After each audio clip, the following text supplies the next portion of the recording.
pessoal, o programa Luz Câmara Ação contra o Câncer está no ar e nesse programa da série que apresenta os vários setores do Hospital de Câncer de Barretos, nós vamos conhecer a Unidade de Medicina Intensiva, a nossa UTI. E nós estamos com a médica, que é a coordenadora dessa Unidade de Medicina Intensiva do Hospital de Câncer de Barretos, doutora Cristina Prata Amêndola.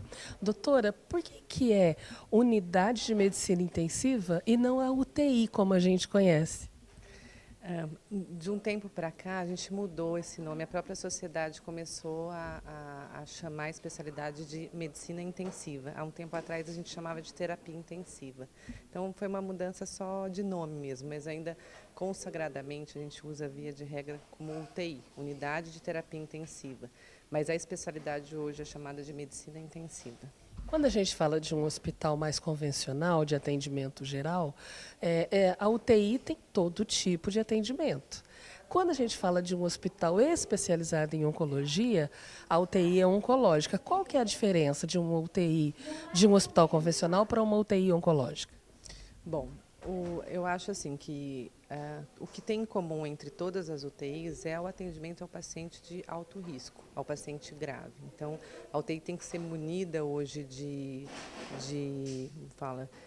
muitas coisas para conseguir dar essa assistência. Tanto a parte de RH, de recursos humanos, como a parte toda de equipamento, aparelhagem. Então, esse é o que a gente tem em comum, são sempre pacientes de alto risco. No entanto, a gente tem perfis diferentes, não só aqui. Aqui a gente tem uma UTI oncológica, no nosso caso é uma UTI essencialmente cirúrgica, então uma UTI de pós-operatório de pacientes oncológicos. Atendemos também pacientes clínicos, mas é a minoria. Outras UTIs gerais também têm perfis diferentes. Por exemplo, a gente pode falar da Santa Casa de Barretos, onde o perfil é basicamente cardiológico e trauma. Algumas UTIs, vamos pôr de outros hospitais, que também atendem uma porcentagem de pacientes oncológicos e hospitais gerais. Mas o que todas têm em comum é que o ambiente e os profissionais que trabalham têm que estar habilitados para tratar esses pacientes de alto risco. A senhora falou que a maioria aqui é pós-operatório. E o tempo de permanência desses pacientes, então, varia muito conforme a cirurgia. Isso. A gente, via de regra, tem um tempo de permanência baixo, em torno de 3,5 dias a 4 dias. O tempo de permanência é um parâmetro importante até para medir qualidade de UTI. Esse é o nosso perfil. Então, uma UTI com alta rotatividade, a gente atende entre 120 e 130 pacientes mês, com uma média de permanência entre 3,5 dias e 4 dias. Agora, doutora, para a gente que é leigo, a gente percebe que essa UTI tem um diferencial, ela tem quartos. Né? Algumas UTIs que a gente conhece é aquela imagem clássica das macas, uma do lado da outra, com os equipamentos, mas um paciente enxergando o outro paciente, a não ser dividido por umas divisórias de cortininha. Por que é essa diferença? Eu acho o seguinte, de uns anos para cá, desde que essa UTI foi concebida, se pensou muito no lado de humanização. É lógico que você manter a privacidade do paciente, também tem o lado de diminuir taxa de infecção, a privacidade com a família, porque aqui a gente tem uma abertura muito grande para receber os familiares, a gente é muito pouco restritivo nesse sentido, mas a tendência é que todas as UTIs caminhem para isso, porque esse é o modelo ideal. Então a gente tem assim cada vez menos UTIs nesse modelo, graças a Deus, né? E é engraçado que ela tem janelas também, né? É muito importante, quando você tem esse conceito de UTI humanizada, que o paciente se sinta, dentro do possível, já que é um ambiente hostil, o mais confortável possível. Algumas medidas são essenciais, como ter janela para poder ver dia e noite. Mas não é comum isso em UTI. Não, mas cada vez fica mais, tem ficado mais comum. Porque a gente até tem algumas patologias que esses pacientes desenvolvem no UTI, como o delírio, que melhoram quando você tem esse ambiente humanizado. O paciente ter noção de noite e dia, ter um relógio para ver o horário, ficar mais próximo dos familiares. Então, tem uma série de medidas que não só aumentam o conforto do paciente, mas também diminuem patologias que pioram o desfecho desses pacientes. Falando em proximidade com os familiares, como é que são as visitas aqui? A nossa rotina, então, todos os familiares de manhã têm 2 boletins de informação. Então, logo no começo da manhã, passa o médico da especialidade, passa o primeiro boletim. Em torno das 10, 11 horas da manhã, vem o boletim da enfermagem e a gente abre às 2 horas para visita. Sempre são 2 visitas, 3, dependendo da situação, e depois fica um acompanhante até o fim da tarde, 6, 7 horas. Dependendo do paciente, às vezes um idoso, um paciente com delírio, a gente estende essa visita para as 10 horas. Em alguns casos, a família pode até dormir com os pacientes aqui. É bem diferente mesmo, né? Mas a tendência é essa. A tendência é essa. Doutora, e outra coisa que a gente percebe, quando a gente chega para gravar em alguns lugares do hospital, a área mais ou menos para. Aqui não tem como, as pessoas estão passando, a gente está gravando e as pessoas estão em movimento. Qual é o tamanho dessa equipe? Quantas pessoas trabalham aqui? O dimensionamento da equipe hoje, como é preconizado já como pela NR7, né? RDC 7, a gente tem em média, nós somos 20 leitos. A gente tem uma equipe de um técnico para cada 2 leitos, um enfermeiro para cada 5 leitos, uma média de 2 médicos para cada 10 leitos. E a gente tem uma equipe multi, porque a gente tem a residência médica. Então, hoje a gente tem 7 residentes de terapia intensiva, e nós temos 20 residentes da equipe multi, entre fonoaudiólogo, fisioterapeuta, terapeuta ocupacional, assistente social. Então, a gente é uma equipe bem robusta, né? Graças a Deus, porque eu acho que a assistência melhora para os pacientes. E a UTI é um ambiente que eu falo, onde o trabalho multidisciplinar, ele tem um resultado muito melhor. Então, a gente valoriza muito esse trabalho, então a gente trabalha várias especialidades juntas. E em relação aos residentes hoje que estão aqui, como é que esses residentes chegaram para fazer essa residência no Hospital de Câncer de Barretos? É um processo. Isso.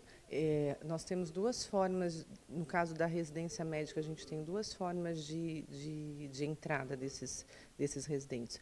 Uma, quando eles fazem a prova via SUS, então que é pelo MEC, e nós temos a especialidade que a gente fala que é o PEMI, que é pela Sociedade Brasileira de Terapia Intensiva, onde tem o acesso direto.